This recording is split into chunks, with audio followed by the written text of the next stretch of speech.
ஒரு காலம் இருந்துச்சு, கல்யாணம் முடிச்சு போயிட்டாங்கன்னா கணவனுடைய வீடு, கணவனுடைய தாய் தந்தையர்கள் தன்னுடைய தாய் தந்தையர்களை போன்று பாவிச்சு வாழ்ந்தாங்க. பரக்கத்தான வாழ்க்கை, நோய் நொடி இல்லாத எவ்வளவோ சுகமான வாழ்க்கை. இந்த உள்ளூர்ல தான் சம்பாதிப்பாங்க, உள்ளூர்ல தான் வியாபாரம் செய்வாங்க. காசு பணம் நல்லா நல்லா என்ன செஞ்சிச்சு?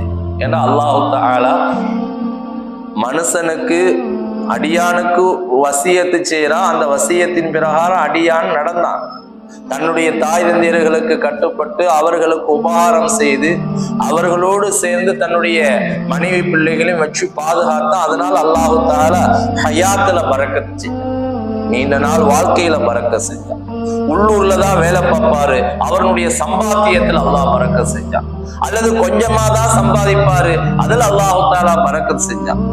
வீட்டுல உஜீபனங்கள்ல பரக்கத் செஞ்சான். இப்படி அல்லாஹ் தஆலா என்ன செஞ்சான்? எவ்வளவோ பரக்கத்துகள் செய்தான்.